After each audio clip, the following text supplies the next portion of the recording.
Dear friends, today is the 17th of September in the year 2024.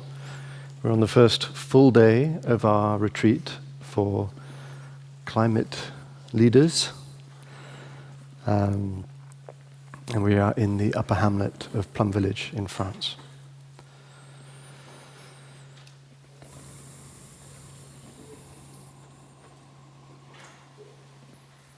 So, what's on the menu today? Lots of good things.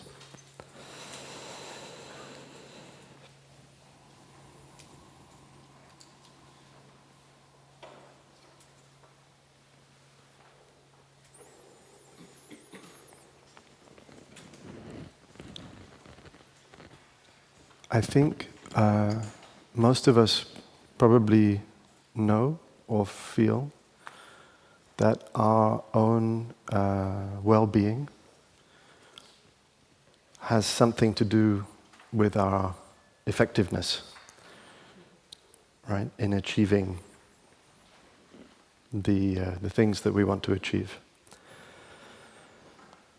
So there's some kind of connection between our healing, our emotional healing, our emotional well-being, and what we can accomplish in the world.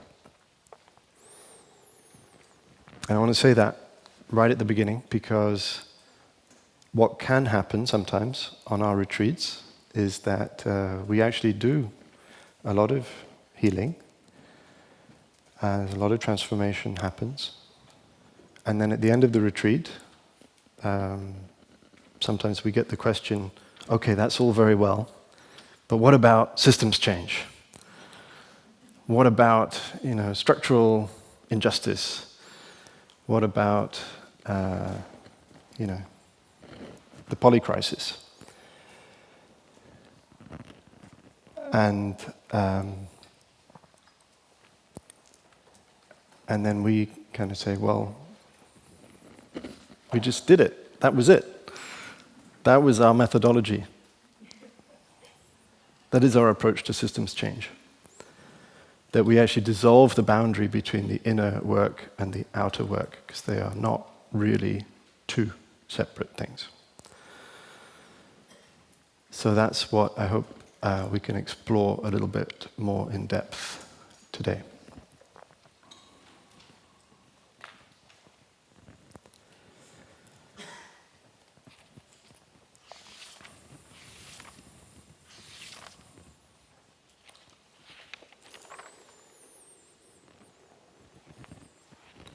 Christiana said that this retreat is not about the what we do, but about the how we do it. But I would like to propose to you that our how is a what. So that might sound like nonsense,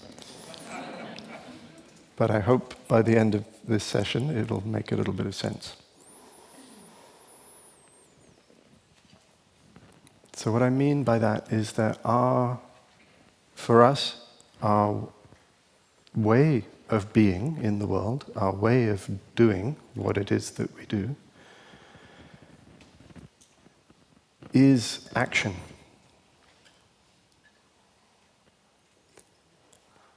So the way, the how we do it is part of the what we're doing.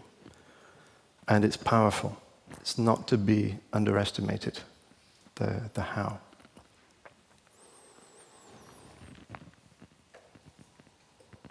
So we're also going to try to dissolve the boundary a little bit between the inner work and the outer work. And in fact, to do that, we're even going to completely remove the distinction between what we think of as inside and what we think of as outside. And that involves challenging a little bit the distinction between self and world. So we have the kind of fairly natural notion that what we are is whatever is contained within this envelope of skin, roughly speaking. Right? Generally speaking, we think of ourselves as being somewhere in this bundle of stuff. Right? And all the rest of it is something else. There's me and all the rest.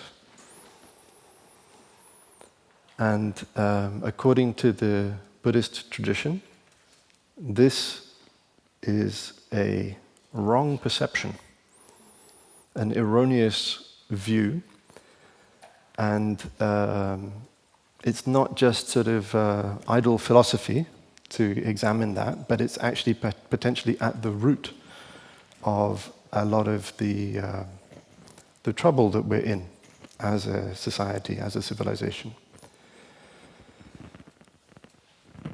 So, at least from my point of view, I think it's worth taking a good look at that apparently obvious notion that this is me and the rest is something else. Cosmos, or universe, other people, somebody else's problem, basically.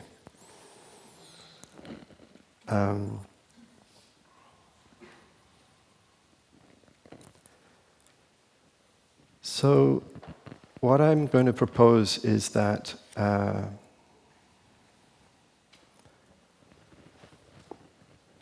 in order to do our best work, it's important to be okay. And I mean be okay in quite a deep sense.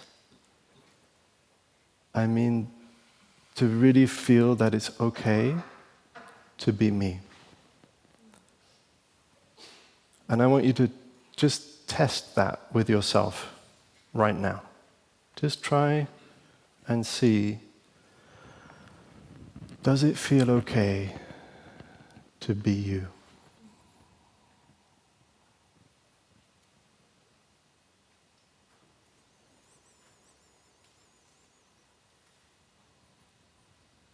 I know sometimes for myself, it doesn't really feel okay, if I'm honest.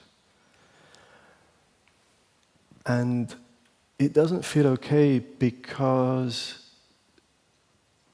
I have the idea that for me to be okay, I would have to be essentially perfect. That would be okay, right? I mean, if I was perfect, that would be fine. I'd be okay with that. But what I find when I examine myself is that, oh, not really perfect. Could do better. A for effort, but try harder.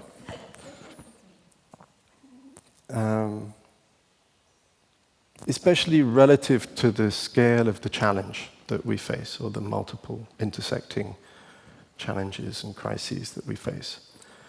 I think it's quite natural to feel that, I know I feel very often that what I'm doing is not enough. How can it be enough? Everything is falling apart. The pace of disastrous change is accelerating. And I seem to be doing everything I can, but it's not enough. Because I can't stop the suffering that's going on. And so that can give me a tendency to put a lot of pressure on myself, which I think some of you may feel as well, a little bit of pressure sometimes, to do better, to do more. And then the other thing that happens is that the target of doing enough or doing, helping, being enough, being okay is always a little bit further off, is in the future. By definition. Because this is not perfect, so perfection is something that we have to strive for, and we've got to work hard, and we've got to do things, we've got to go on retreats, we've got to meditate, we've got to examine ourselves, we've got to understand things, learn things, practice new things, do more meditation, and then eventually, at some point, hopefully, we'll be okay. So I would like to challenge that. So I'm going to put it to a different way around. What I'm going to suggest is that to do our best work, to be the kind of change that we want to see in the world, we actually need to be okay with ourselves as we are right now, without changing anything.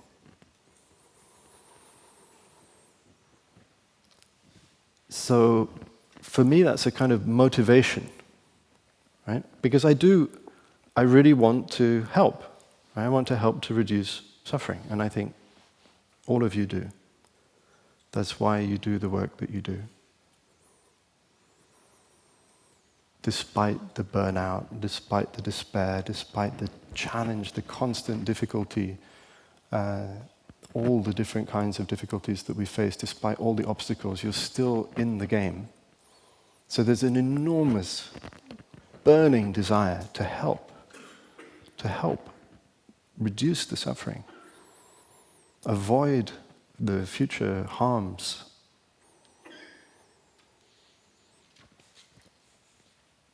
And so I would like to see if we can use that energy as our motivation to do an experiment. Because we like doing experiments. This is a kind of first-person science. So by that I mean the lab, the place where we run our experiments is in our own present moment experience. So you don't need any fancy equipment. You don't even need an MRI or an EEG or any of this stuff. You don't even need a smartwatch or a telephone or a Fitbit or a whatever, The place to do the experiment, to run the experiment, is in our own present moment experience, which is now. Here and now.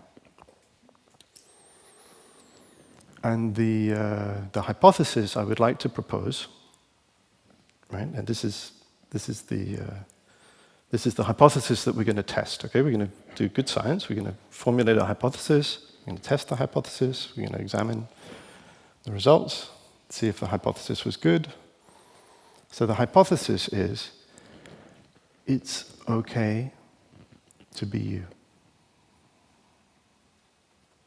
You are enough.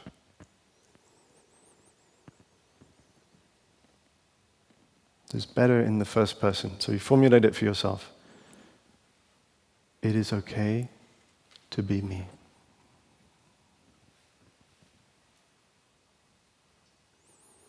I am enough.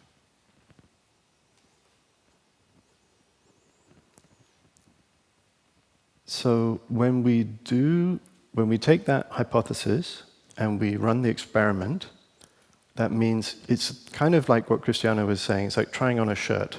So you try it on, you put it on, and what you might find is that it doesn't quite feel true, right? So it's very useful, because what it does when we do that experiment is, it's okay to be me, is immediately what comes up is all the reasons why it's not okay. So we have new data. This is very interesting. So we've used a hypothesis to highlight some maybe hidden feelings some evidence that runs kind of constantly in the background of our mind-body system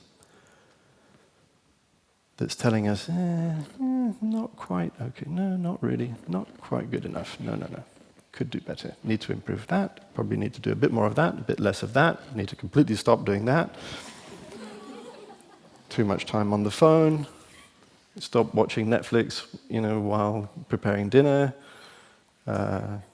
whatever it might be, less time on Twitter, no time on Twitter,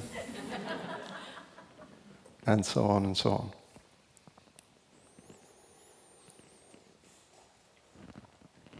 So, what we are running up against here is, this is good stuff, this is we're right into the heart of the matter.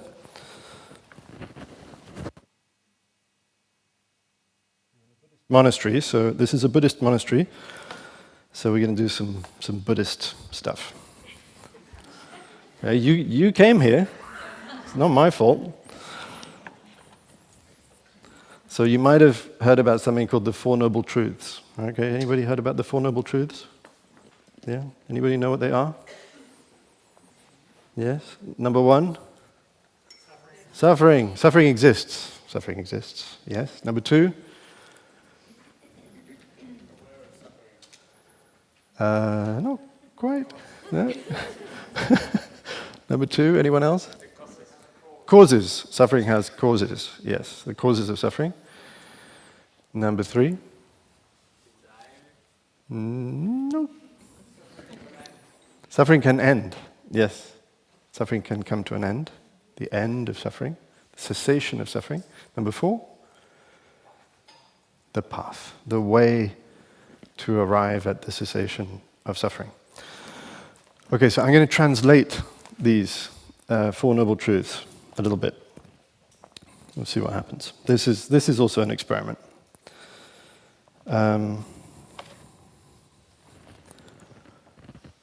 So the first noble truth, that suffering exists, I'm going to translate it as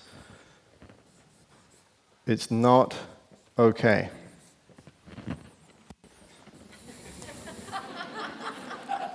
Right?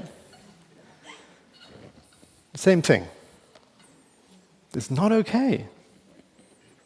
And that can have at least two aspects. So one aspect is, I'm not okay. I'm not okay, and I'm not okay with this. I'm really not okay with it. I'm not okay with all of the pain. I'm not okay with all of the injustice.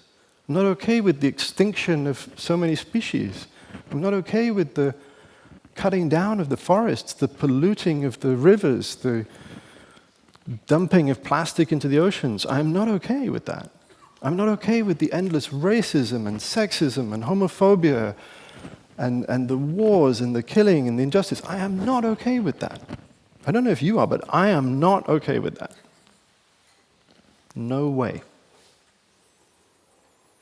And I'm not okay with this because I haven't solved it. I haven't stopped it.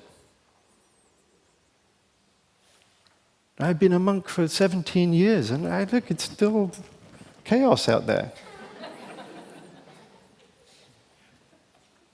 Right? I mean, at some level, I could look at that and say, it's not working. It doesn't work. Do something else. It's not okay. So this is, I'm not okay, and this whole thing isn't okay. And there's a connection between the two. And the second noble truth is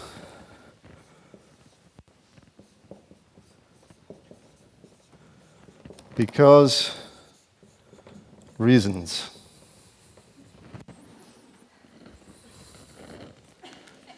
Right? It's not okay because all kinds of stuff. There are reasons why it's not okay. I said some of them already.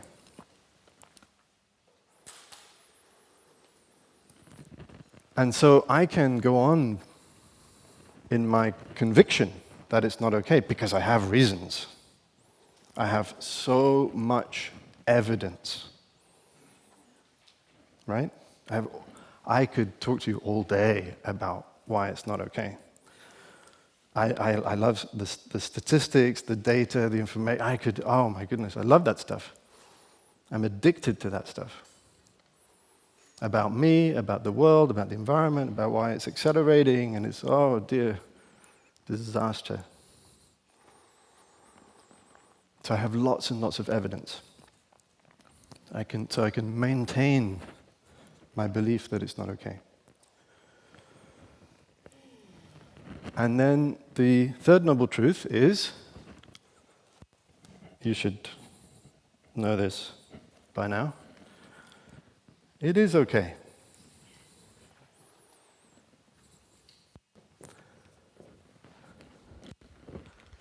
So that's very strange. It seems to completely contradict the first noble truth. It's not okay, it is okay. What could that possibly mean? So there's different ways to say it. It's possible for it to be okay. It could be okay at some later date, right? After we've been on some retreats and done some meditation and done some more work and solved all the structural problems and written some new policies, and right?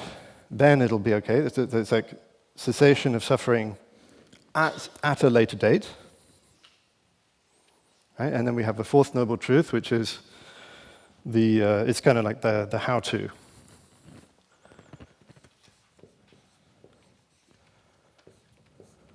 How to make it okay.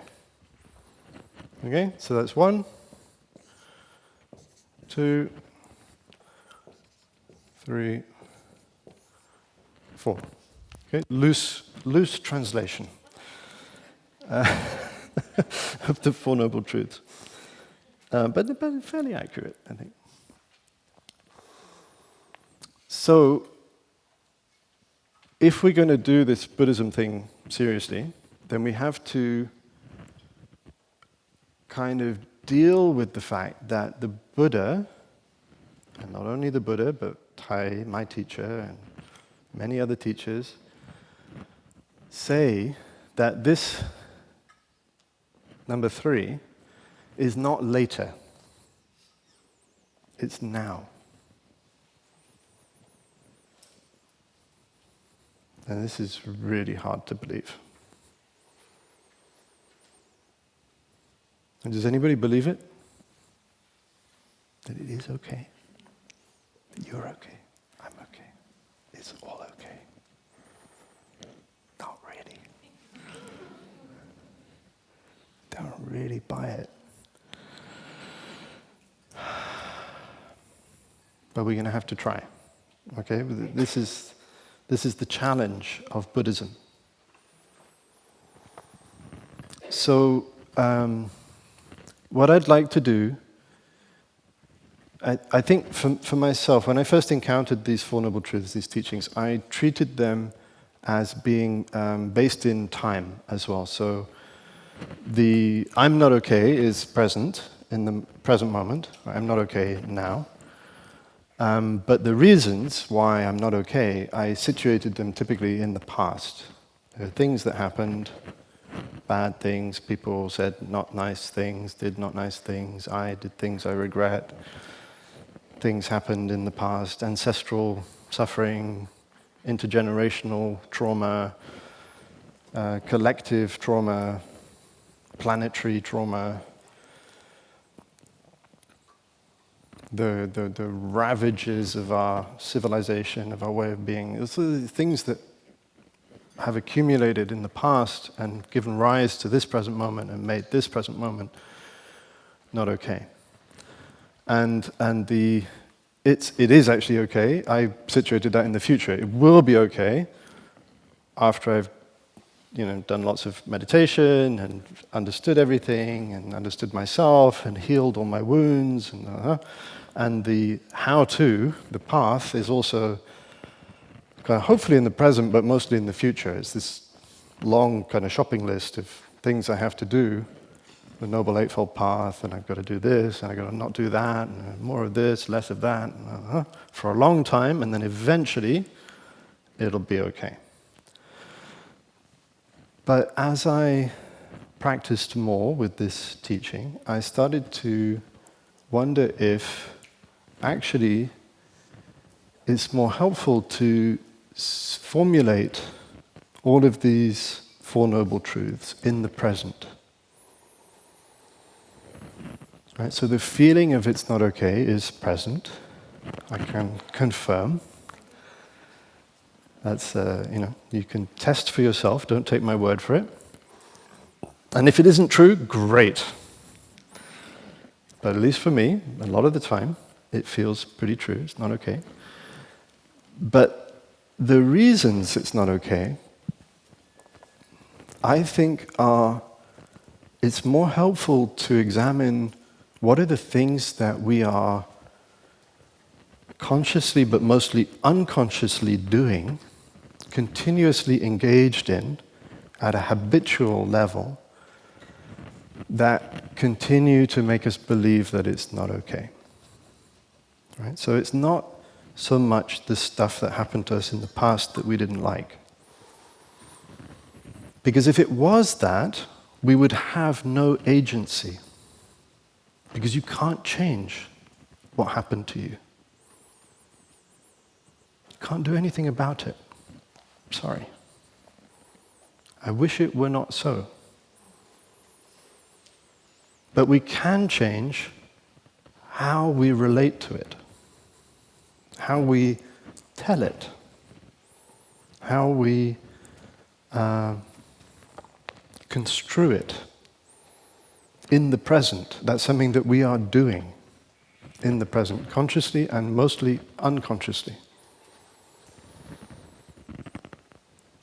The kind of continuous narration to ourselves of our own story of victimhood, individual and collective. Right? The identification of the situation, the situating of the causes of our suffering and of the problems in the world as being outside of us.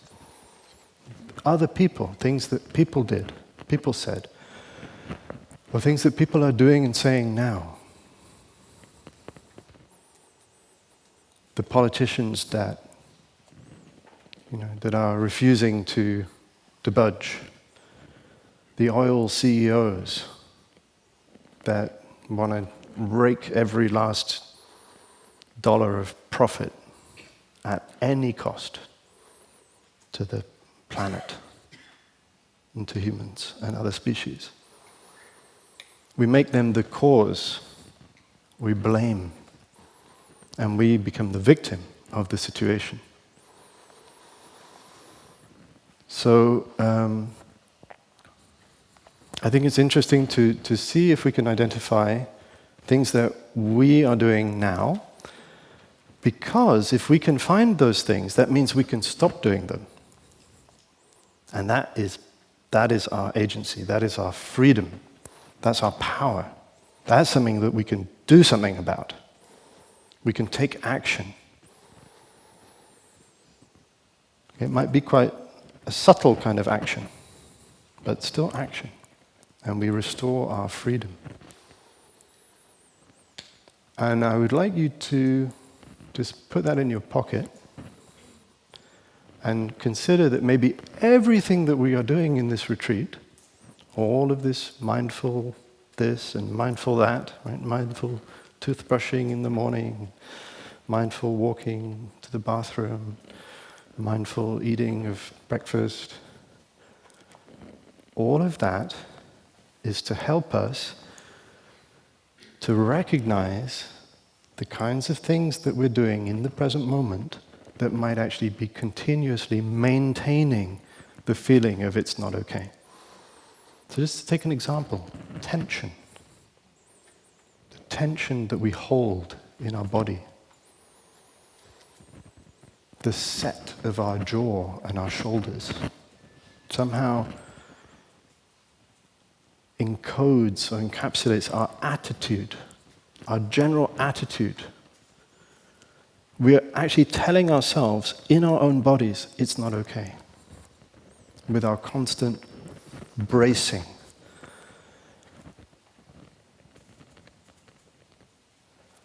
So when we're doing all of this mindful walking and sitting, and eating, listening, being, breathing, we're giving ourselves a chance to taste and to feel how it feels to carry all of that, to hold all of that in our bodies. And when you can feel it, you can heal it. You can't let something go that you don't know that you're holding. Right? So you can only let it go when you have enough awareness, enough subtlety of awareness to sense all of the different kinds of holding that are going on in the present moment. So that's physical, but also emotional. We do a lot of emotional holding and bracing. So every single moment of this retreat is an opportunity to investigate, what am I doing in the present moment that could potentially be giving rise to the feeling that it's not okay. If I'm engaged at any level in blaming or in maintaining my story of victimhood, then I am causing my own suffering. Because to be a victim is to be powerless. And that's suffering until the end of time. You can't do anything about it. Right? Vengeance doesn't solve it. Bringing down the law on the perpetrators of injustice doesn't make you feel any better. I'm not saying that we shouldn't do that. But I'm saying it doesn't solve the fundamental problem of our own ill-being. So it can be both and, okay? But our responsibility, if we come back to my original point, is this. My proposal to you is that to do our best work, we need to find a way to be okay. And the more okay we are, the more that okayness can radiate around us. And that very act of being okay is action. It communicates. It spreads. And then the how becomes a what. And that's what we are doing, hopefully, in this retreat, is when you wash your dishes and you resist the impulse to chat with the person washing their dishes opposite you, and you become really engaged with the movement of your hands and the sunlight, illuminating a drop of water as it falls back into the basin. You really get back into the present moment. You might touch a kind of peace, a kind of freedom from all of your projects, freedom from your worries, freedom from your concerns and anxieties.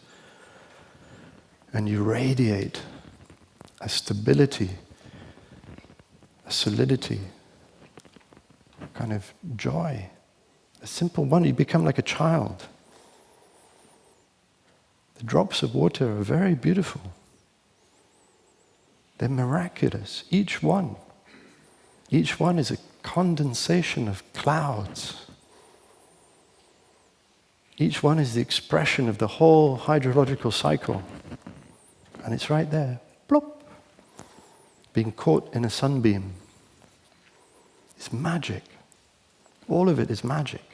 And if you can be in touch with that, then the people around you, they feel it. It communicates. And so you are acting. Your being becomes action. Your being is a kind of doing. Same thing when you take a step. And you take a step in real freedom. It's visible. Everybody feels it. You could be across, the other side of the Hamlet, and you see somebody walk like that, and you're like, oh, yeah, I want to walk like that too. They look really free. Why was I hurrying? Why was I thinking that, happiness is over there? Maybe I can find happiness here, in this step. I don't need to go over there. And my way of going over there is to be here. And being here, I still get there. But I'm continuously here, instead of letting my mind run into the future. So it is a kind of action. So this is just encouragement, okay, to really engage with all of the practices that we are offering, and not to underestimate their power and their efficacy, and not to underestimate their connection with everything that we are doing.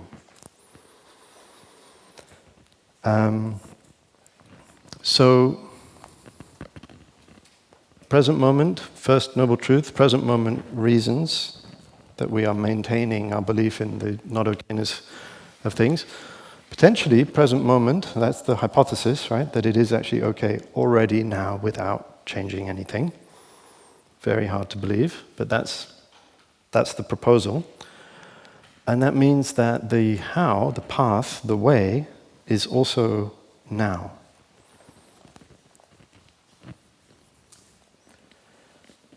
So it's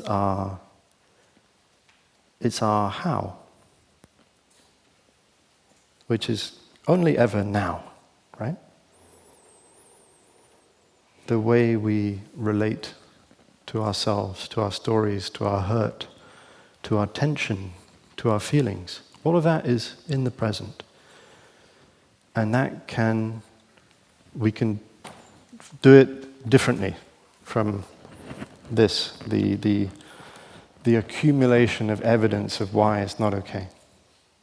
So we're gonna go more into this number 4, into this how. Let's enjoy the sound of the bell.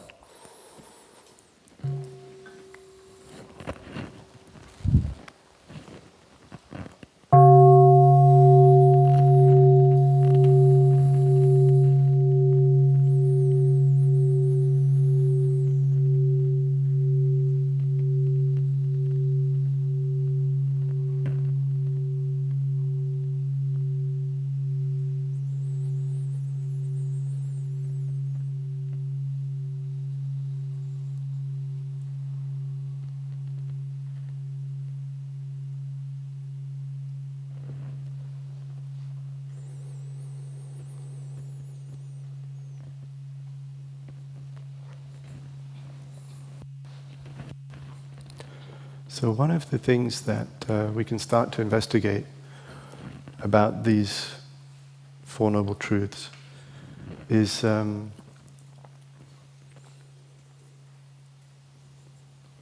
as we experiment with the challenge of it's okay to be me, just as I am now. And keep trying it on. Keep really engaging with it. Keep seeing if you can feel the resistance to that. And then we kind of unfold that a little bit, and because what we find is reasons, right? All the reasons it's not okay, the things that we haven't done yet, the emails we haven't answered, the conflicts we haven't resolved, the tensions in our relationships, the tensions in our own body, the work that hasn't been done, the campaigns that didn't succeed, and all of the reasons, as well as our wounds and our hurt.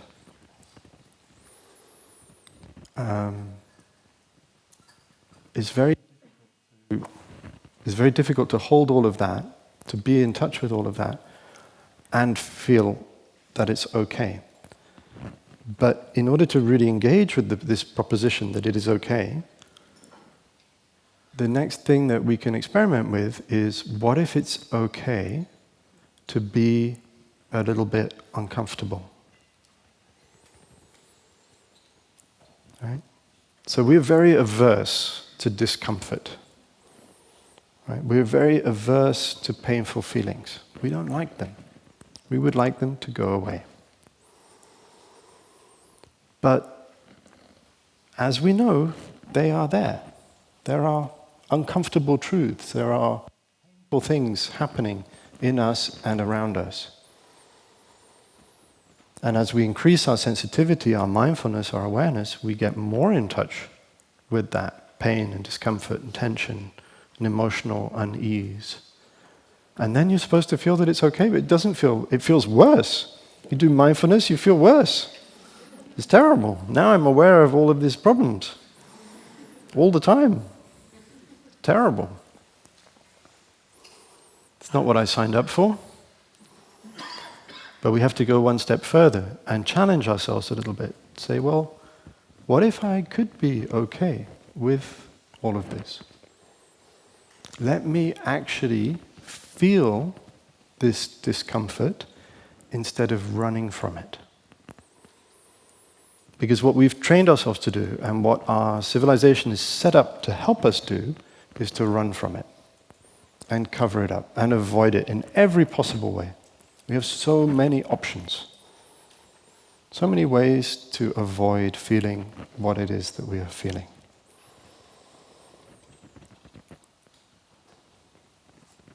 And mostly it's different forms of consumption. Yeah, we can watch things, we can listen to things, we can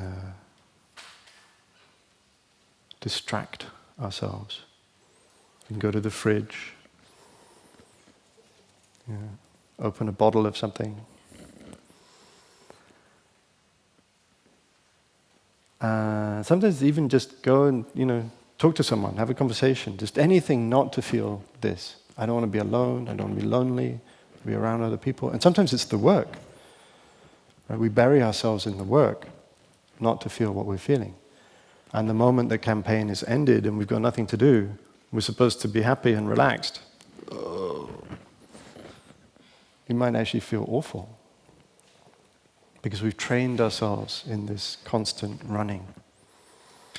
So the invitation during this retreat and during this time is to resist a little bit. This is a resistance movement. Okay? If you hadn't noticed, you're joining the resistance if you want. It's optional. But we try to resist the impulse to cover up or to replace the uncomfortable feelings with something else, whatever that might be, whether it's work or distraction, or both, or work as distraction. So in order to resist that impulse, again, you have to feel it. You have to notice it. Okay, so we're noticing the discomfort, and then we're noticing the impulse to just like, not this, no. Don't want to feel that. Don't like that. Nope. Phone. Where's the phone? Right? So easy to avoid the feeling. So when you notice that impulse, you can go, I see you. And you can relax your hand, relax your body, feel your breath, feel your feet on the ground. And you go, no, thank you. Not today. I am free. I am free from my own impulses. Our society offers us a lot of freedom too, right? Freedom of choice, freedom to go here, to go there, to eat this, to eat that, to do this, do that, have this kind of work, this kind of partner, this kind of car, this kind of house, this kind of lifestyle, I don't know. All kinds of freedom too. But we're more interested in freedom from. freedom from our own impulses. The impulse to consume, the impulse to react in anger, the impulse to blame, the impulse to accuse, the impulse to retreat into our victim story, the impulse to reach for the phone. So we're going to start noticing all of those little pushes, and then the invitation is to go, well, what if it's okay to feel that push and not bite? You know, the bait is dangling there. Like, yeah, I probably need to check. I'm sure I have a reason to look at my phone. Must be a good reason. But don't bite. Feel it, and then feel the feeling of that impulse itself. Feel the quality of it. Feel the way it manifests in your body. And it's basically horrible. It is. It's really awful. It's a really profoundly uncomfortable feeling to resist all of those little pushes. But if you stay with it, you might find it's not as bad as you thought. Survivable.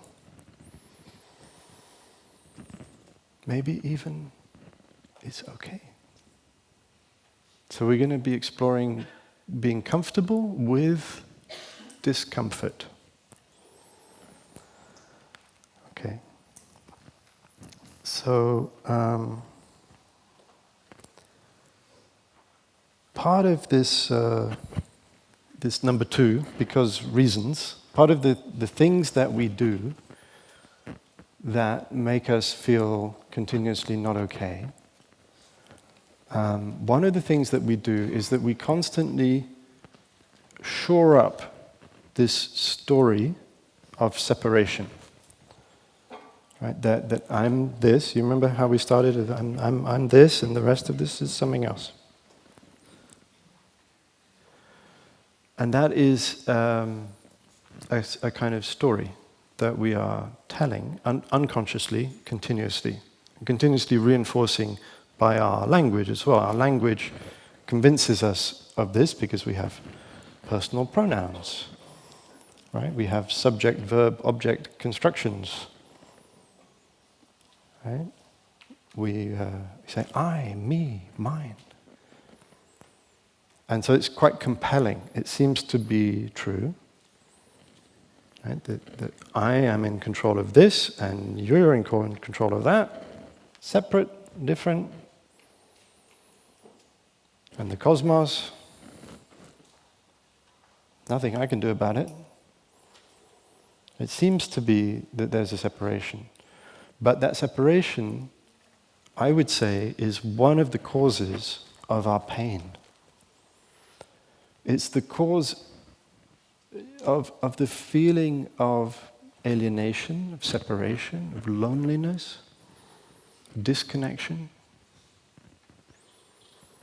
And it also causes us to act in ways that we then regret collectively as a civilization.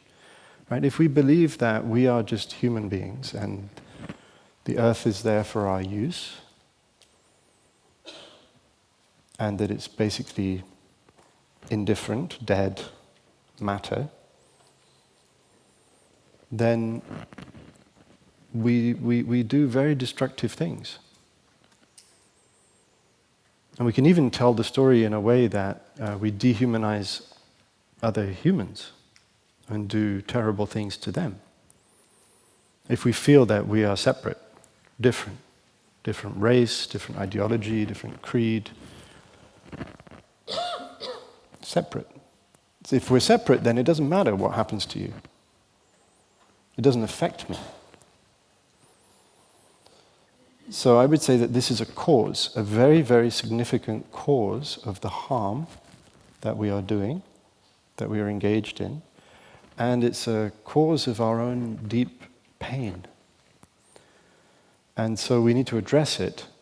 Right? If we want to experience this number 3, this being okay, we need to see if we can uproot this belief in our separation.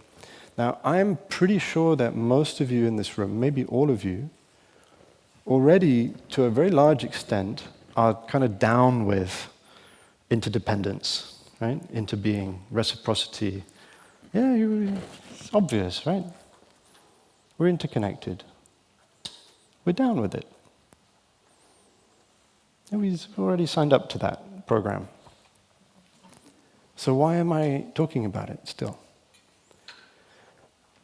Because for me, if you want to see what we collectively believe as a civilization, then I'm less interested in what we say, I'm more interested in what we do. If you want to know what our civilization believes, then look at what it does, not what it says. And what it does, for the moment, is still, to me, evidence of a conviction that we are separate and that the earth is indifferent stuff, mere matter, and that other living beings, other animals are, maybe they don't feel like we feel. We can kill them, can slaughter them, doesn't really matter. That's what we're doing, that's what we're engaged in, collectively. And even individually, even when we've done some meditation and we've sort of looked into our interdependency and we've sort of started to cultivate that, I look at my own actions and I have to acknowledge that the belief in my separateness is very, very deeply rooted. It's not enough to convince myself intellectually that the interdependence is a thing. It doesn't cut it. Because if it did, I would be at number 3 already. I propose. So, again, I'm less interested in what we say we think is true. I'm more interested in what we do and how we do it. And I think it's up to each of us to look at our own actions and our way of life to see how much is this way of being, this interdependent way of being embedded in the patterns of my daily life, in my interactions.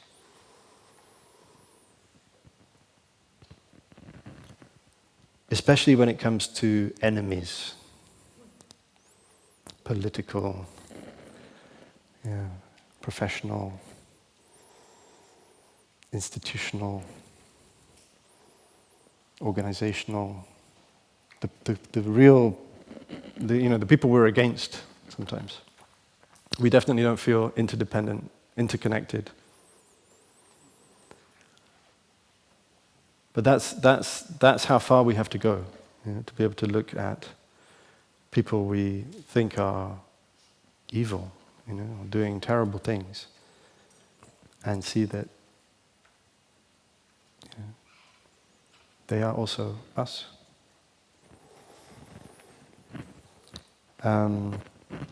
So we have a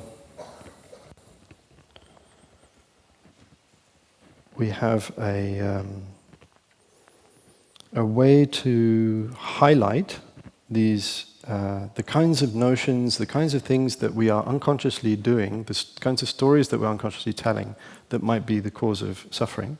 We have a way to bring them up into our awareness so that we can start to work with them and soften them and challenge them a little bit more.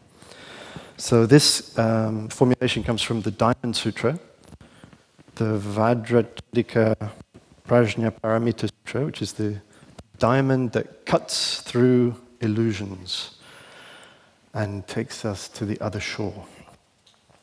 So there are 4 notions that we are invited to remove.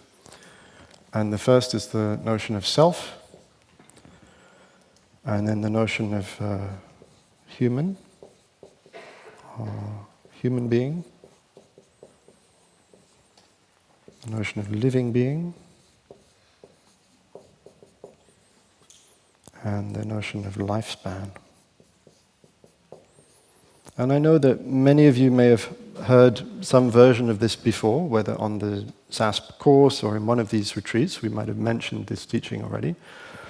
But I think it's always worth exploring new ways to encounter this and to make it an active contemplation in our lives. This is not something just to read once and to go, okay, yeah, Diamond Sutra, got that, fine. No, it's a practice. It's something that we can bring into our daily lives.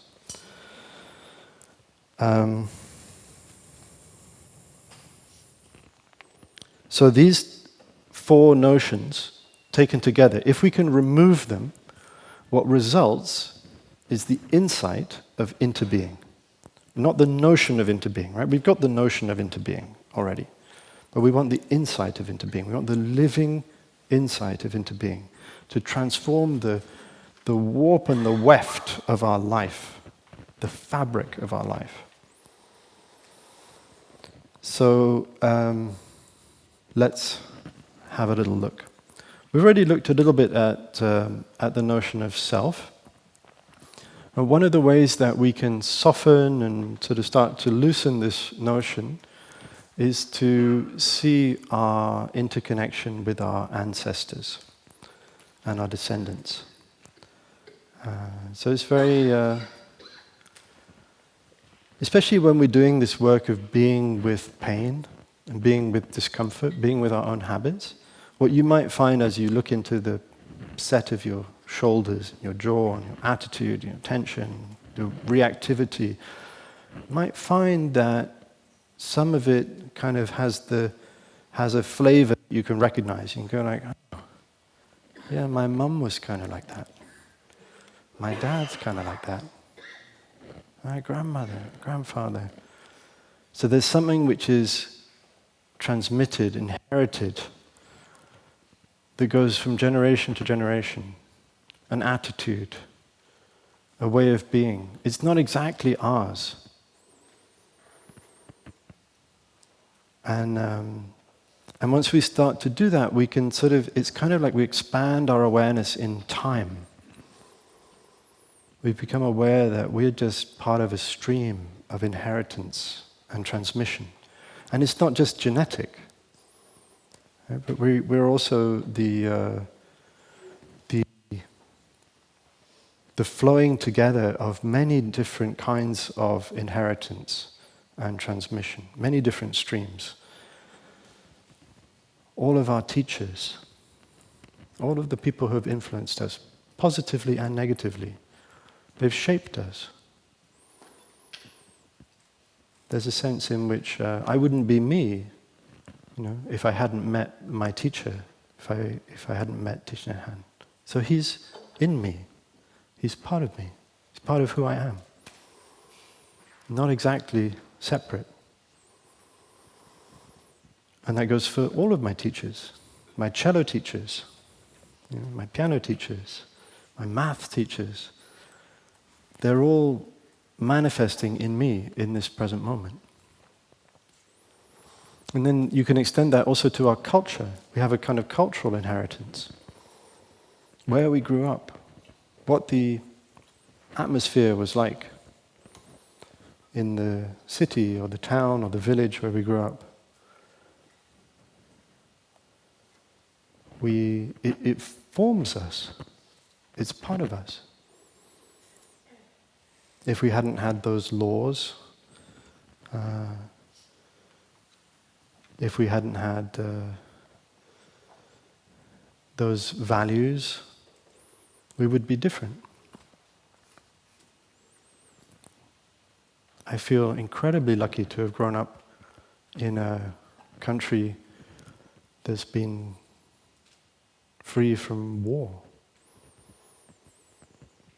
I may be the first generation in my family to grow up without going through war. It's amazing. And of course, I know that my country has been involved in many wars overseas, so not completely free from war, but at least free from the fear of bombs falling on my head. I'd be a different person if I'd grown up in a war zone. So I put it to you that we are not exactly distinct, separate in the way that we usually think. And this is something that we can continuously explore and experiment with. There's so many different ways. Even as we breathe, we can feel our interdependence with the trees, the forests, all of the photosynthetic processes, all the green and living things on earth. In a way, they're part of our body. It's our external lungs. So I'm going to move on to challenge the notion of human being. Now, this can seem a bit strange. Like, isn't it obvious that we are human? But I think what's important here is to challenge the notion of our human superiority or exclusivity, our specialness. And there's, again, many ways to do that. One is just to think about all of the recent studies on animal intelligence or animal consciousness. I'm not aware of a single one in the last few decades that has gone in the direction of downgrading animal intelligence or sentience. Every study that comes out tends to go in the direction of, oh yeah, actually the lobsters and the squids and the cephalopods, they seem to be pretty smart. And the birds and all the great apes and the mammals and so on, and even now the insects. Did you see that? The bees have feelings. Bees can get traumatized by spiders. Did you know that? Bees can feel joy. Yeah. So they all go that way. So all of our human specialness, all of the things that we think make us human, make us distinct, it's not so sure anymore. That was in a sense like a convenient fallacy that we maintained, that we need to hold on to in order to continue to exploit and abuse other species. As long as we think that they don't feel in the way that we do, then it doesn't matter what we do. But I think if we really engage with other living beings, it's pretty clear that they feel just as we do. And that might change our way of being, or change our way of interacting. It can challenge our human superiority, but also our self-hate. If we think of ourselves as only human, it might be common to think of ourselves as also the problem.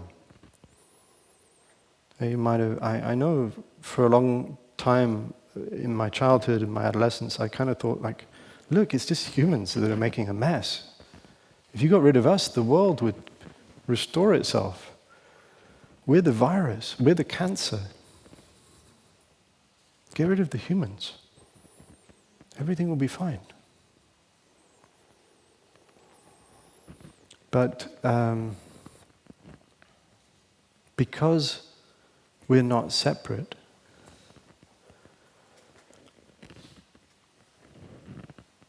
we have to, it gives us a chance to reevaluate our own beauty, in a way, the wonder that we are. Because we're also the trees, we're also the clouds and the sky and the rain. We're also a community of microbes. We're more non-human cells than human. That's 54% non-human microbial cells. They just happen to be smaller than human cells. So they're less by volume, but more by number. So what we call human isn't exactly human. it's also non-human. And that can give us a chance to kind of forgive ourselves as well. To meet ourselves anew with fresh eyes and senses. And then we get to challenge as well the notion of living being. And in the sutra, this is actually to challenge the distinction, the discrimination that we might tend to have between human and divine, right? Or even an awakened being, a bodhisattva or a Buddha. Because usually we think of a Buddha, a fully awakened being, as someone very far away from us. Often you hear even in the sutras, it's kind of like you have to practice for 10,000 lifetimes and then. So something very far away, almost like mystical. And we're invited here to remove that distinction, to start to recognize our own sacredness, our own divinity. Let's say that we are open to the idea that Mother Earth is alive. I kind of have felt that all my life. And we know there's more and more evidence now with Gaia theory, and there's weak Gaia theory and strong Gaia theory. There's this sense that, and then all the indigenous wisdom that we're now more and more in touch with and aware of, that's kind of reminding us of what really every culture knew at some point. That the earth is alive, that all things are alive, that all things have a kind of personhood. But I know that for myself, if I think of the earth as alive, almost like a kind of deity, Mother Earth, my kind of Mother Earth goddess, I still put that kind of the wonder and the beauty and the glory of that as something far away from me. That I'm kind of fallen and ignorant. I've left the garden, eaten of the tree of knowledge, and this wonder is something distant from me. So actually, in order for us to have any kind of possibility of communication, of connection, we have to recognize our interbeing. We have to recognize the earth as not being separate from us. So this is a training. We can look out and say, this is also me.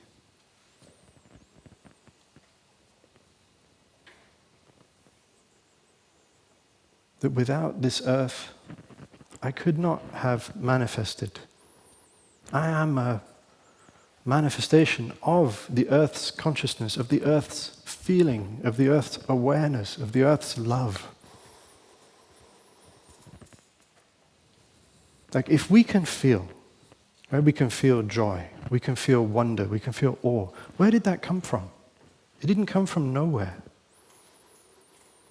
So my feeling of wonder is the earth's feeling of wonder.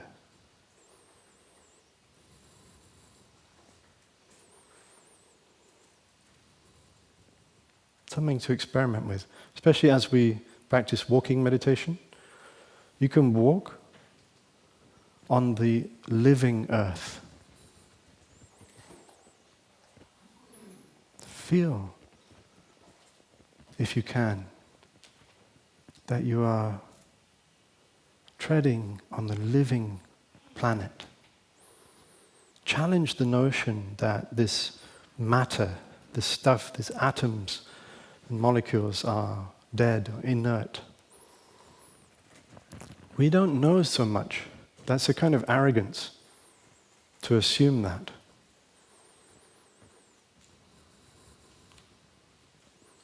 Matter, even what we call matter, is anything but inanimate. These electrons and protons and neutrons, quarks whizzing around, appearing and disappearing out of the quantum foam. They're anything but inanimate.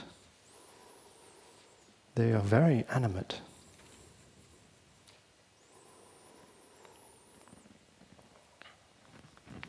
And what we see, what we hear, what we touch, what we taste and smell, is also constituted of our awareness. It's our consciousness. When I look out or when I feel, I'm also feeling my own consciousness. You can't be aware of anything without being aware of it. So what you look at is your own awareness.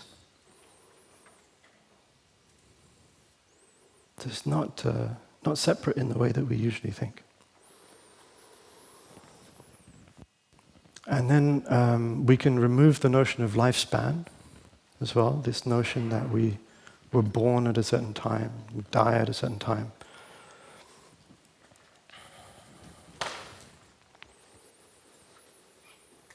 And we can start to see all the ways in which we are the continuation of all of these streams of transmission inheritance, and we, in our action, we are also continued. That all of our actions resonate throughout time and space, always. And that we are also we are constituted of our actions. And if you sit next to somebody who is very, very still, very peaceful, it changes you. You can feel it.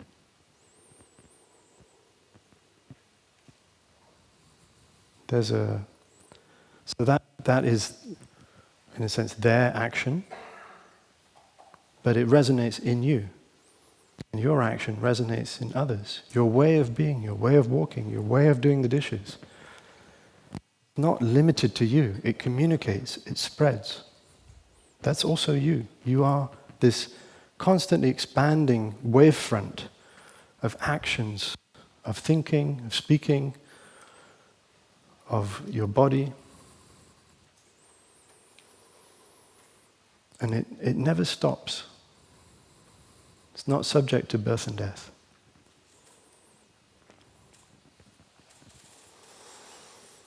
So it's kind of like a game. Okay? You can, in the next few days, you can play with these four notions and see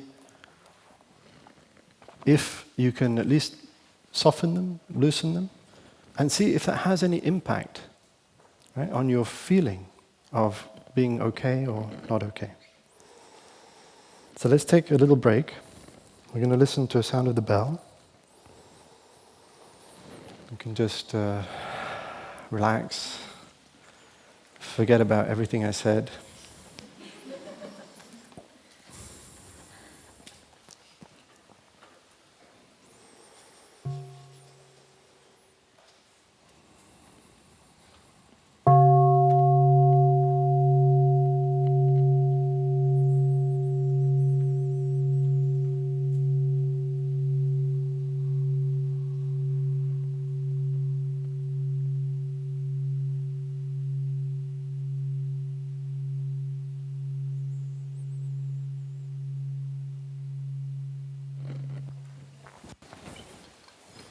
So what I'd like to share with you now is kind of Buddhist Psychology 101.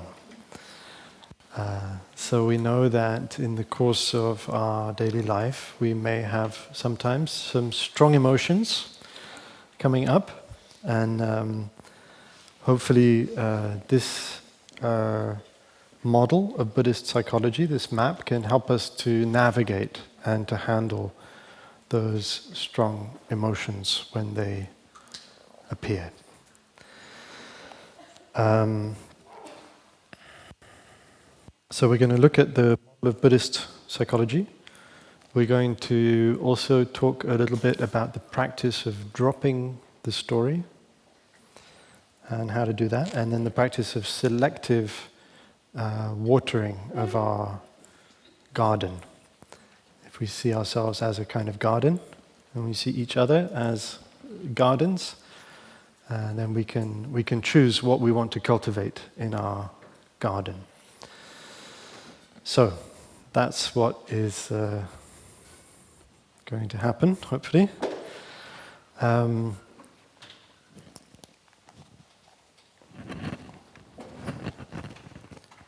So one of the things our teachers offered us is a kind of map or a picture to understand the nature of our mind.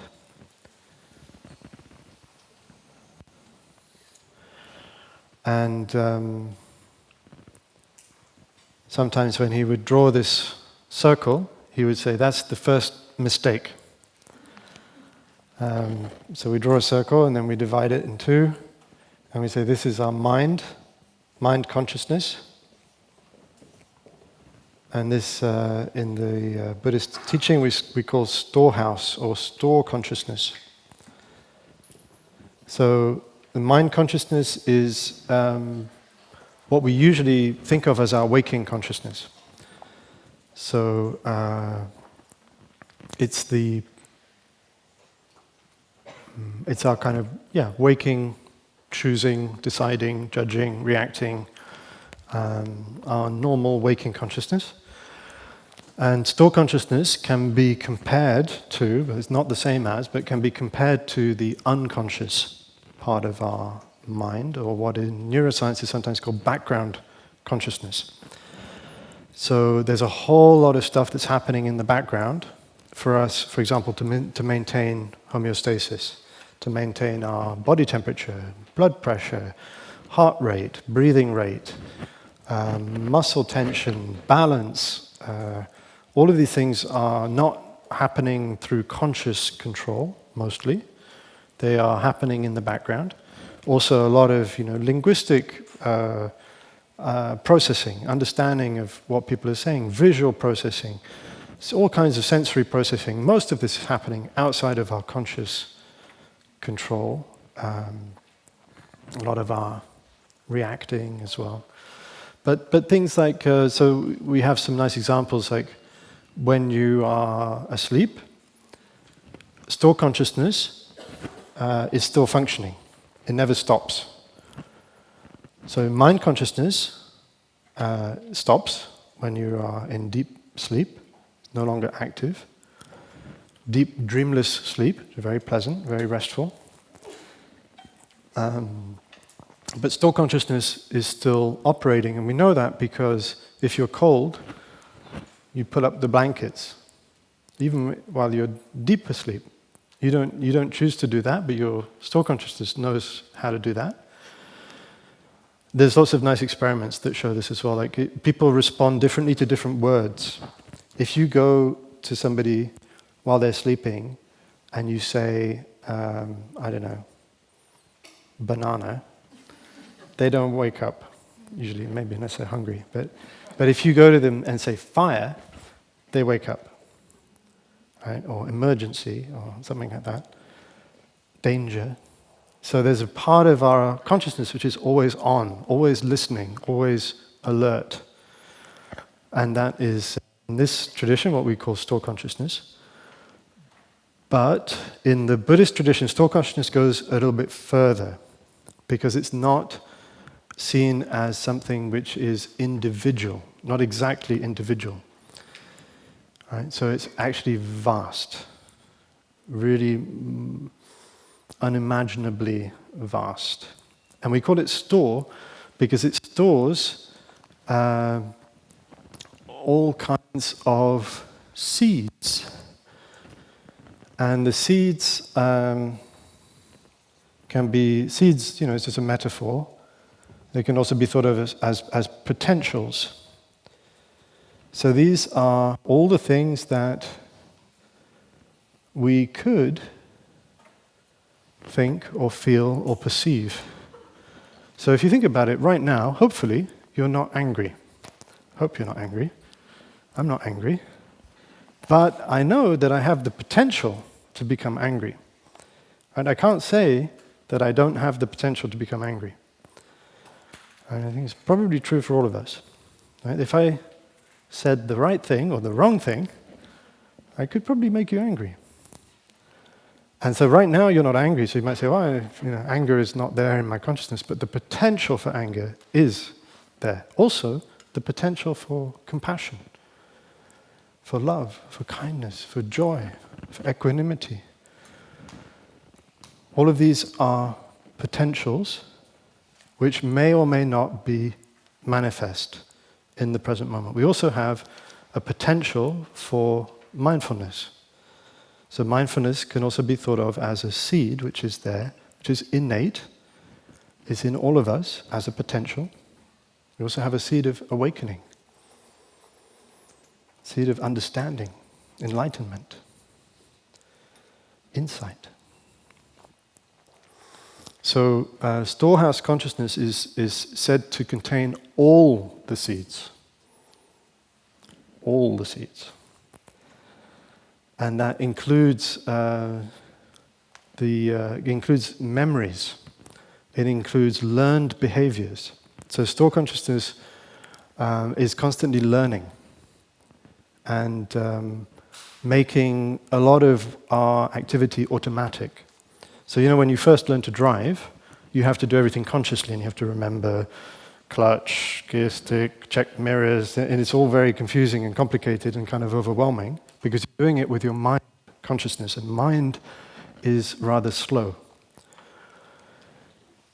Store consciousness is very fast. And so if you run into trouble on the road, you are braking before your mind consciousness has even noticed what's happened. That's store.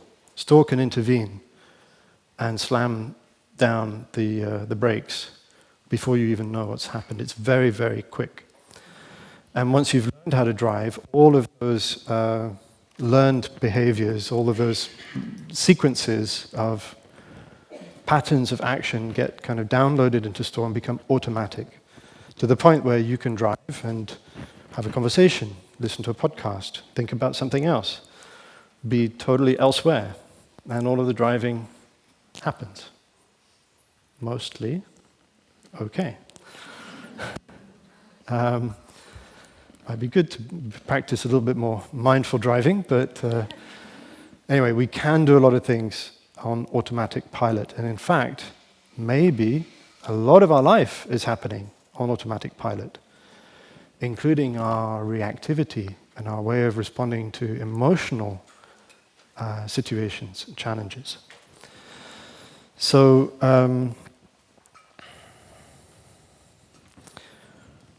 what happens is that, so for these seeds to become manifest in mind consciousness, they need to be watered.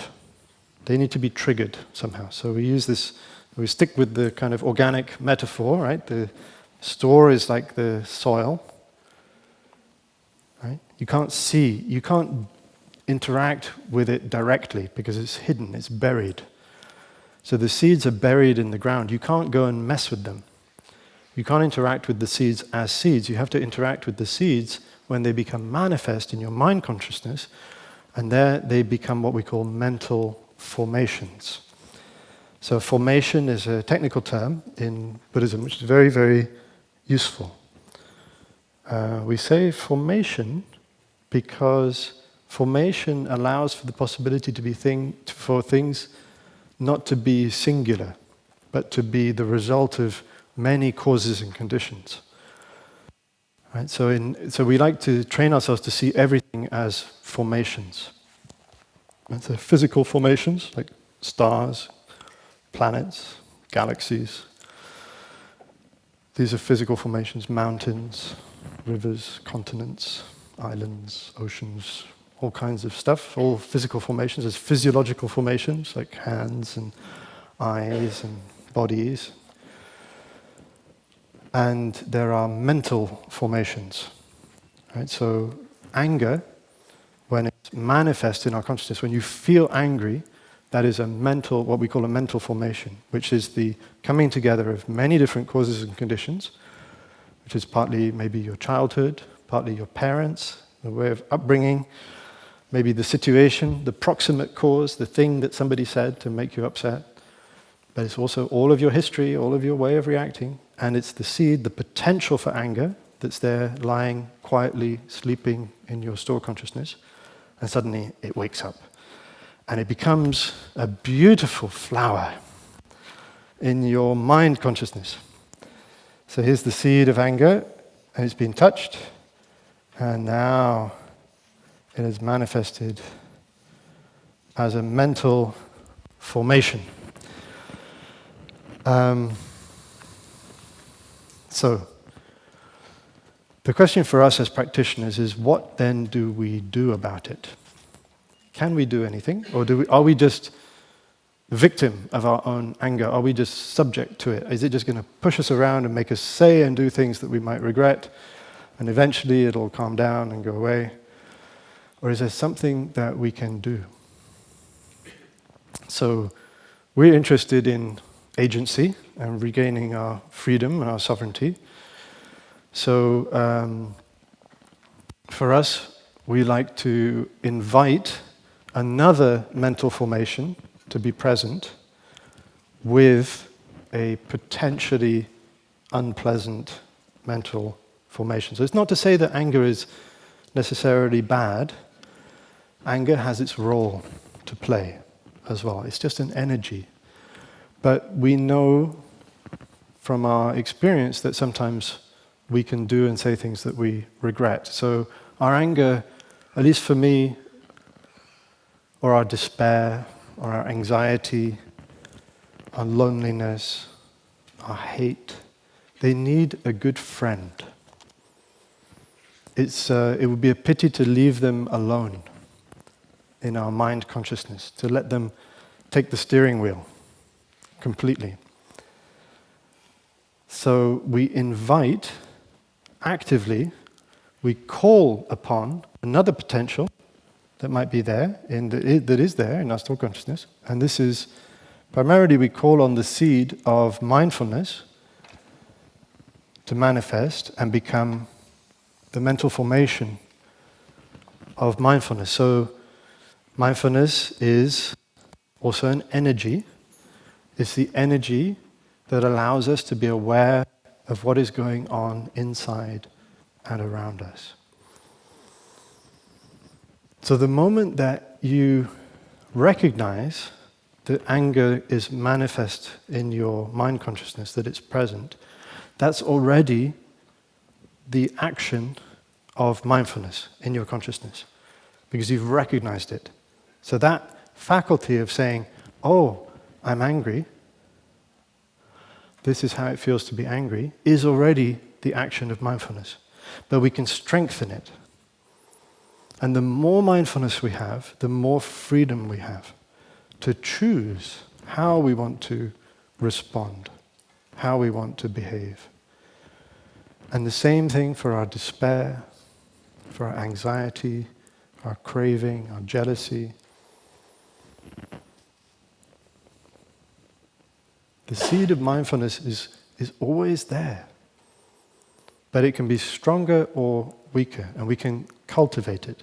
So what happens when a seed is present, manifested in our mind consciousness as a mental formation, the longer it's there, present, manifest, the more the seed grows. It gets stronger.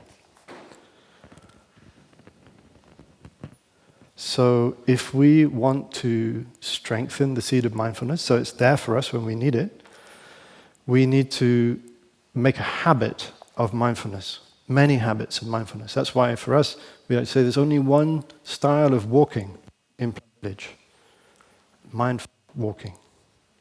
It's not just when we do walking meditation. It's throughout the whole day, we're constantly putting another drop in the bucket of mindfulness energy. And there's no limit, and there's no overdose. You know, it's like the more mindfulness energy you have, better it is. So mindfulness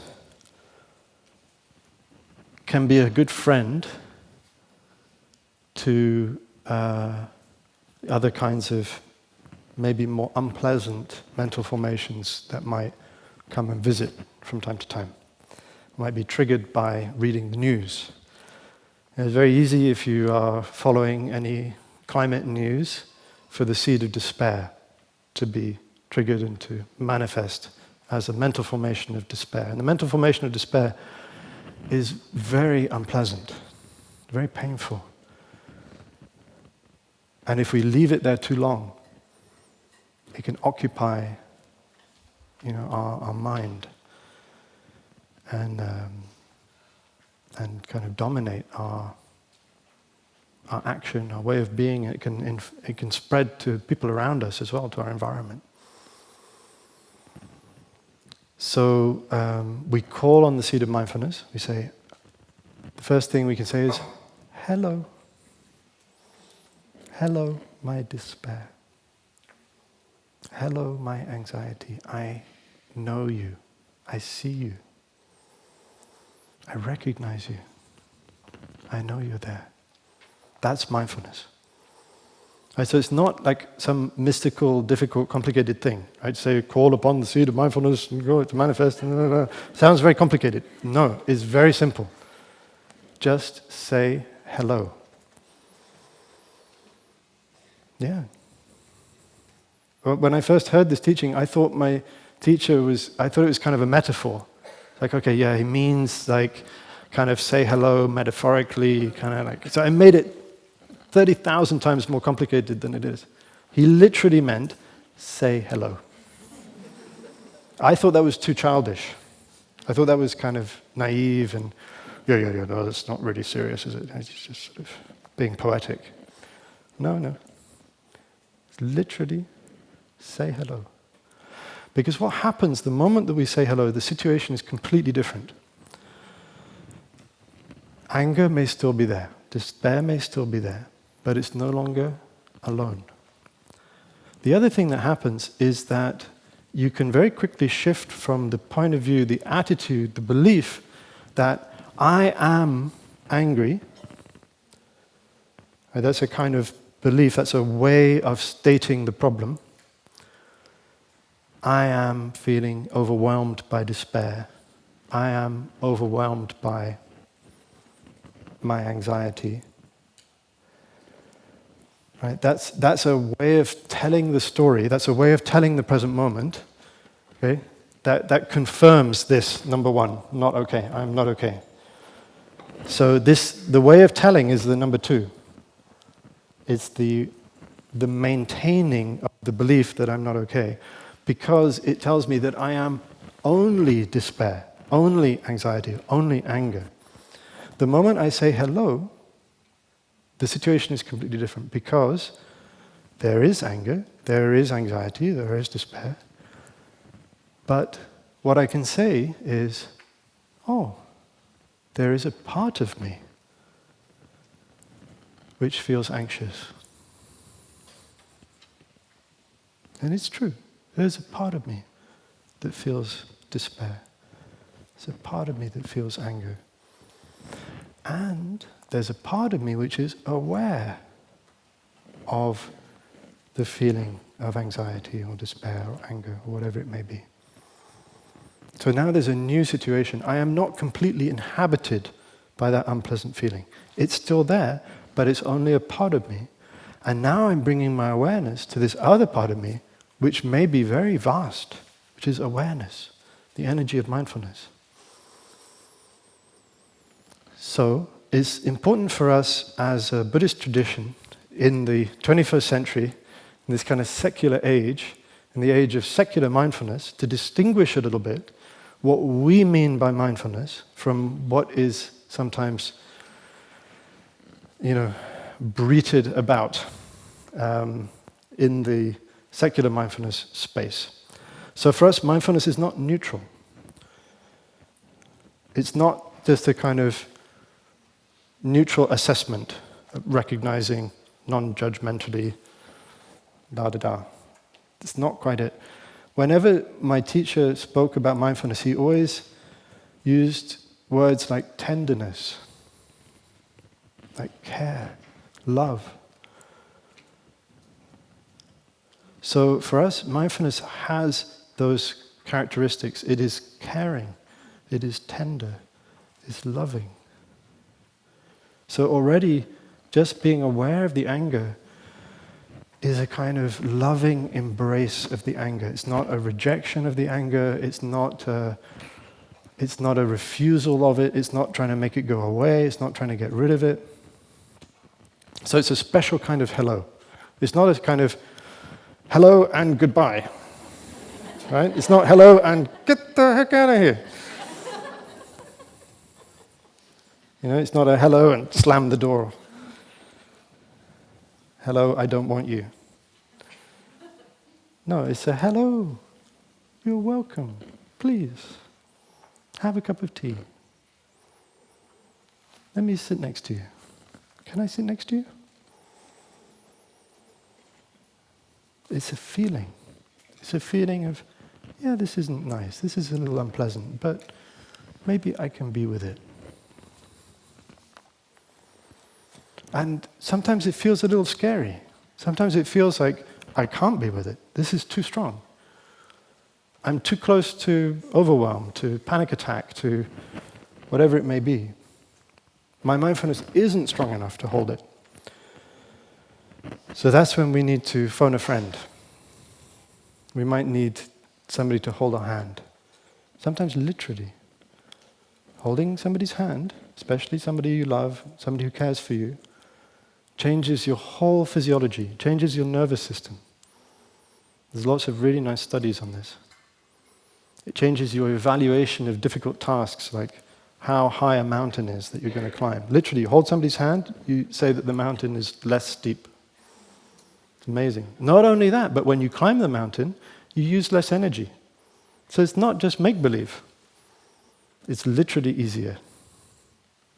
Amazing. Yeah, they use it for people who have to undergo surgery.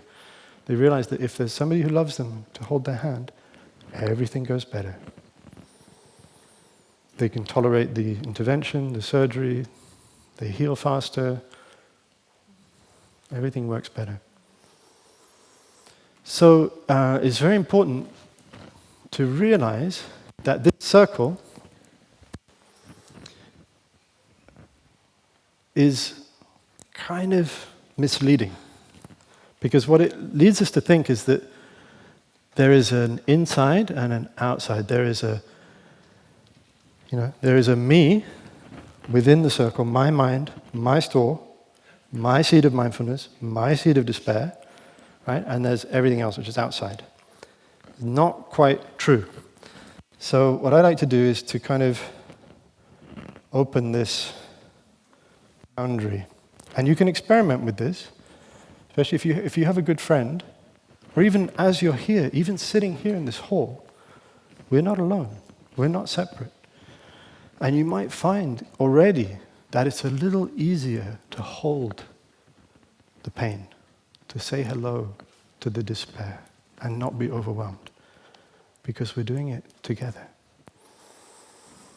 And so actually, let's say this is your friend who's sitting next to you. And they also have a store and mind. But actually, it's not really that their store consciousness, like our store consciousness is not a separate individual matter. So really, I like to make a new drawing, which is kind of like this. Ooh. So our mind consciousness seems to be separate, fair enough, but store consciousness really is not separate. And when somebody else, when you hold somebody else's hand, maybe their seed of mindfulness in that moment is strong, is well developed, or maybe they're not currently feeling despair or overwhelm, and their mindfulness can also come and embrace your pain. This is something that you can verify. This is not a fairy tale. You can check. See, is it true? Can you borrow somebody else's stability, somebody else's mindfulness, somebody else's well-being, somebody else's joy. I've done this experiment a number of times where I ask people to sit in pairs, and one person listens, the other person shares. And the idea is for the person who shares to share the most inspiring, joyful, wonderful thing that's happened to them in the last week or 2 weeks or whatever. Something amazing, uplifting, joyous. Right? And the other person who's listening, their task is to be completely unmoved, indifferent. Right? That's the challenge. Right? Because if it's true that we're separate, that should be possible. Right? If it's that's your feeling, you're happy, fine, but my feeling is separate, it's mine, that's your feeling, this is my feeling, I'm not touched by your feeling. Your feeling is somehow contained in there, in your head, in your heart, in your body, whatever. My feelings are mine, they're private. So it should be possible. But of course, it's utterly impossible. Nobody, I've done this experiment many, many, many times with many different groups, nobody has yet succeeded in being indifferent to joy, to inspiration, to wonder. It's infectious. You sit next to somebody and they tell you something amazing that just happened. You just can't help it. You start smiling, you get involved, and before you know it, you're feeling that joy. It didn't happen to you. Why should you feel it? It's nothing to do with you. Well, what it shows is that our feelings are not a private matter. They're not an individual matter. Our happiness is not an individual matter. Our suffering is not an individual matter. If my beloved one is in pain, I feel it. How could I not? If they feel joy, I feel joy.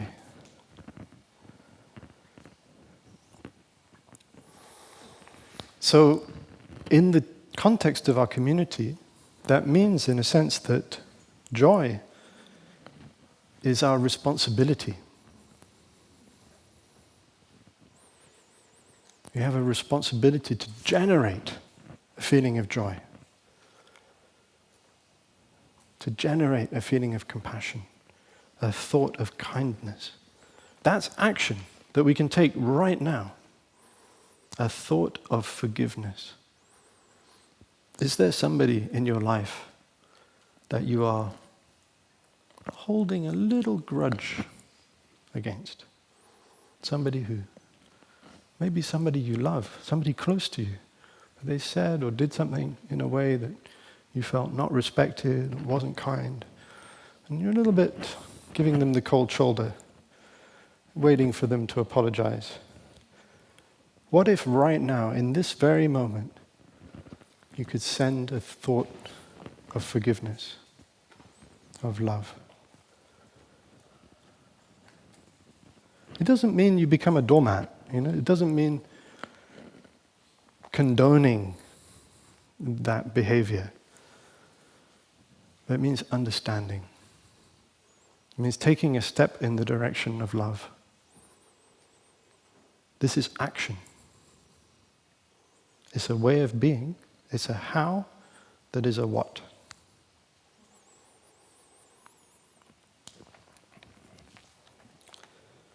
So,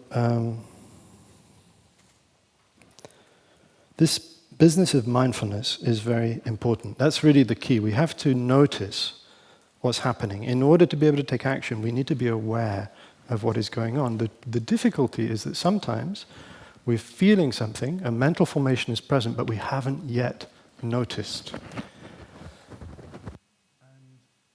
It might be kind of veiled. Sometimes our mental formations play tricks on us. They present as one thing,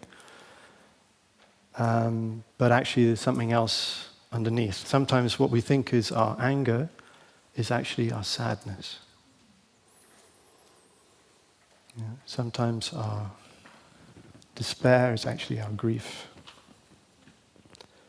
So this is one of the reasons why we emphasize so much mindfulness of the body, because the body doesn't lie.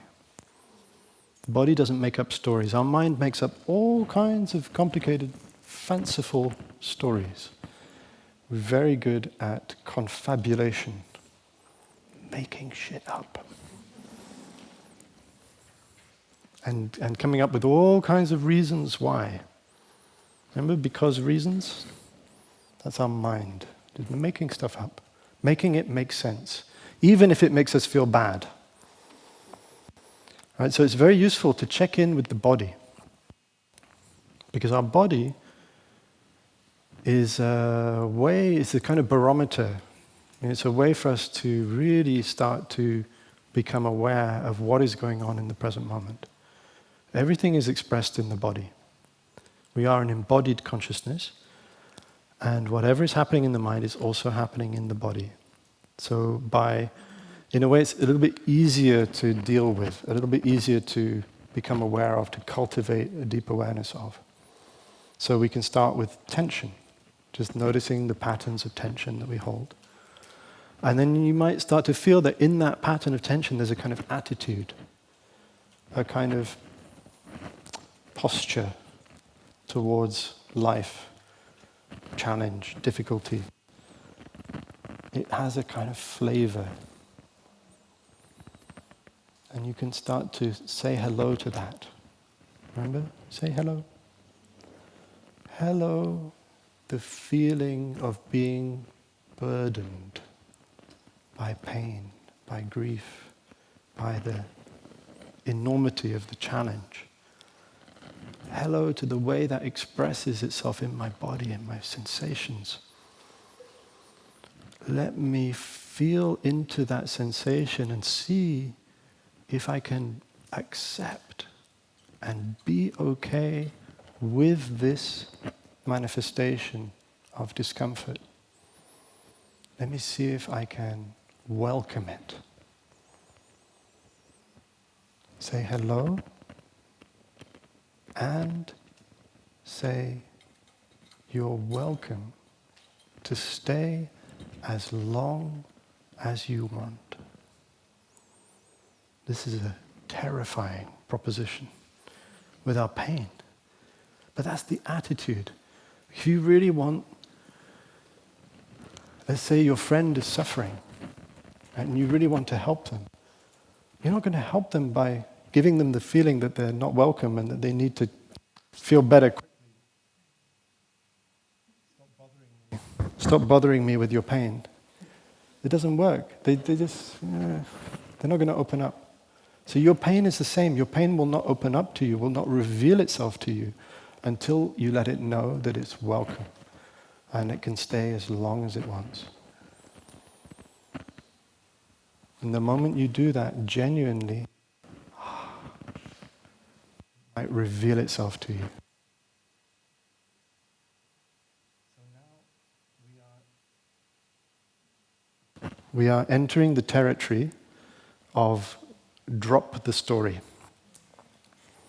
We have a tendency, being cerebral folks, to try to solve everything at the level of the mind, at the level of the story, of the narrative.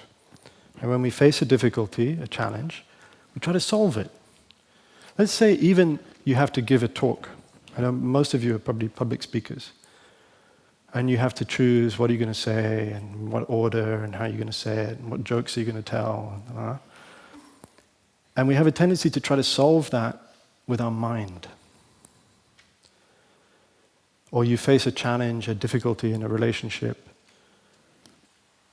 We try to figure it out. What should I say? What should I do? Why did they say that? I can't believe they said it like that.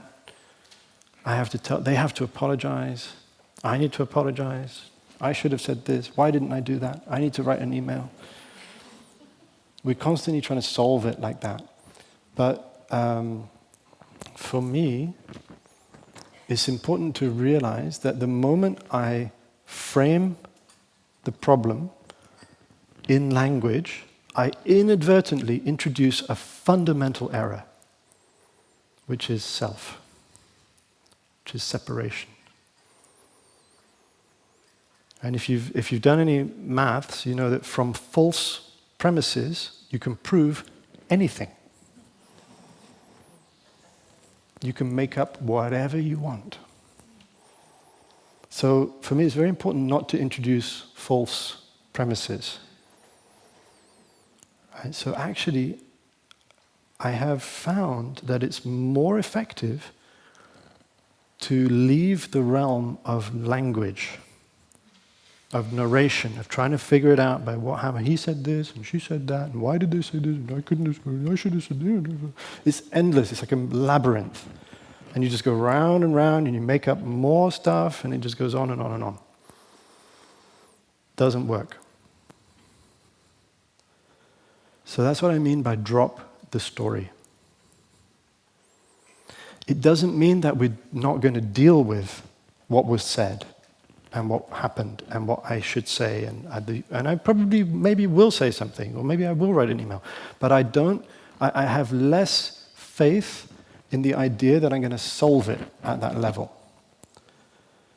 So what I start to notice is that my feeling about what happened is manifesting in my body, kind of independent of the narrative, of the story of what happened.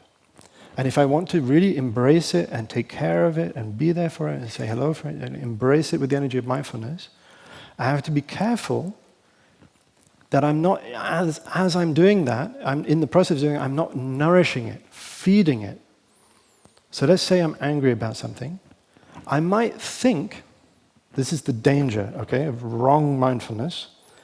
I might think that I'm taking care of my energy of anger by thinking about it. I'm aware of my anger, and I'm aware that, yeah, it really was wrong, that they really shouldn't have said that, and I can't believe, and why did they say it, and why didn't I do it? Before I know it, I have nourished it into a firestorm in the process of thinking that I was taking care of it and embracing it. So that's not what is meant by embracing the energy of anger with the energy of mindfulness. That's not what we mean. So what we mean is have the courage and the discipline to drop the story. It's very difficult to do, especially with anger, because anger carries its own self-justification. It really believes that it needs to be solved. It has this kind of self-righteous energy. I need to exist, and I need to be taken seriously, and I have a right to exist, and I have... No. So it takes some discipline, takes some courage to say, not right now. First, I'm going to take care of the feeling of anger in my present moment sensations, in my body. Where do I feel it in my body?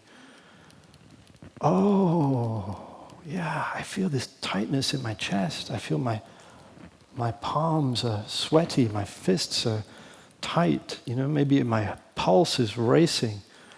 I feel heat in my face. That's the kind of surface layer, physiological, nervous system manifestation of anger. But then go a little deeper to feel like, oh, there's this kind of hot, dense ball of rage, of pain. There's no words for it. It's just a sensation that's constantly changing, evolving, moving. It's not a static thing. The problem with the words is that they don't change. Right? If I just say anger is like, it implies that there's something constant. But there's nothing constant in that realm. There's just a constantly shifting terrain of a kind of unknown, very unfamiliar. We might never have learned to spend any time with those feelings. Maybe generations of our ancestors never knew how to meet those feelings and really take care of them and be there for them. We might have been past this stress ball of pain and angst. I know how my ancestors dealt with it. Alcohol, a little bit of violence, overwork, stress, blaming, consumption, TV. That's how they dealt with it. And they had no other way.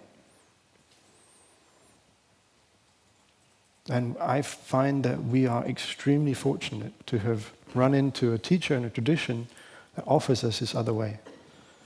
And maybe an era, an epoch, a time. This is spreading throughout our civilization, this awareness that, I can just take care of this in the body. How does it feel? I can welcome it. I can welcome the discomfort of it. I can be there with it. I can take it for a walk. I can take my pain, my sorrow, this nausea, this feeling of this not okay, I don't like it. I can take it for a walk. Be with it, get to know it, befriend it. And then it might reveal itself. It might feel like, okay, now you're paying attention, okay. Now you're listening. You said you were listening, but now you're actually listening. There's listening as a metaphor, listening in the body. This is something that I know I will be doing for the rest of my life. It's a new way of dealing with my pain. I put aside the story. Just take care of the feeling, because for all I know, the story might just be 5% of what happened. The problem with dealing with it as a story is that takes all of my attention, and I think of the proximate cause, the situation, the conversation, the person, the thing that happened, and I get very upset about that, and I put all my attention on that. But that might only be a tiny part of why I'm feeling what I'm feeling. The rest of it is buried in layers of things that happened in my childhood and things that happened to my ancestors, to my people, to my culture, to my lineage.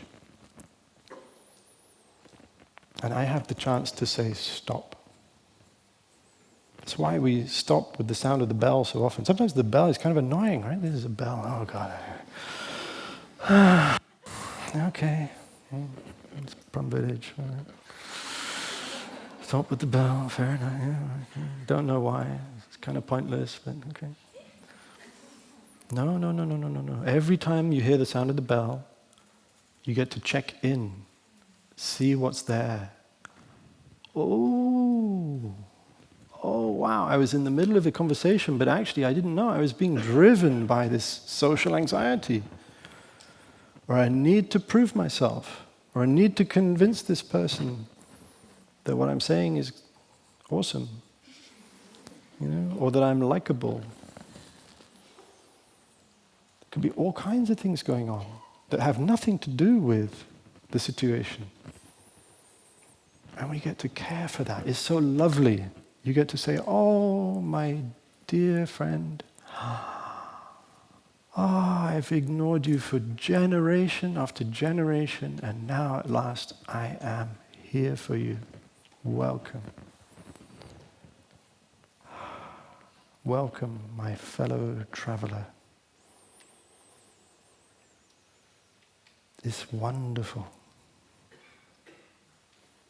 It's wonderful to meet these hidden parts of ourselves with a lot of love and tenderness. There's no fight. It's non-violent.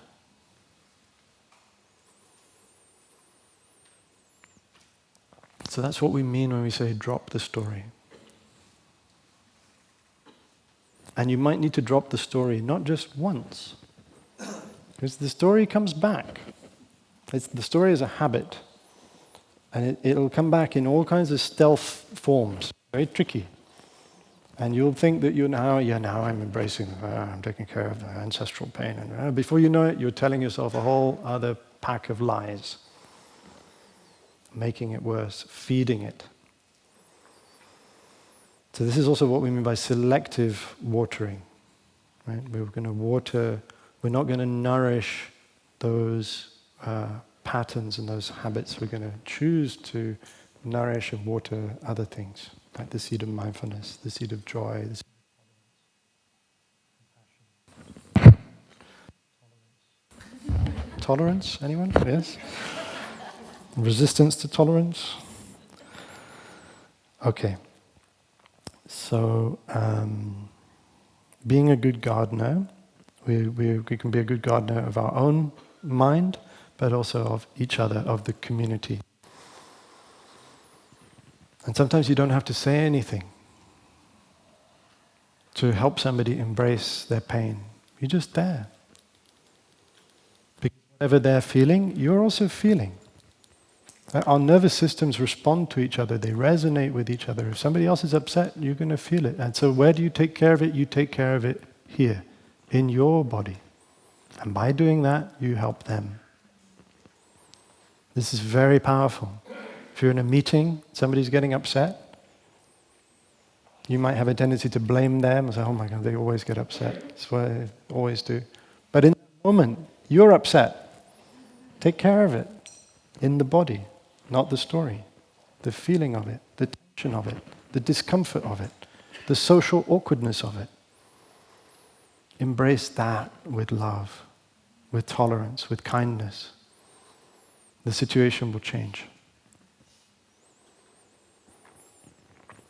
So, these are some of the things we can do when our pain comes up. But, in fact, the first practice before our pain comes up is to actively invite seeds of joy, of wonder, happiness and delight. All of these things are also ways of taking care of our pain. When the seed of joy is strong, then our pain also has a better environment to be in. You know, it's very nice to be around a happy person. Right? And it's the same for yourself. Sometimes we trivialize joy. We think it's kind of not serious, it's unserious. But I think it's very serious. Joy is a serious matter. Important, maybe not serious. Crucial. So let us nourish our joy with every step in this wonderful kingdom of heaven that we have, which is the present moment. Sunlight, wind, cool, fresh air, green trees, blue sky, and a beautiful community. Thank you.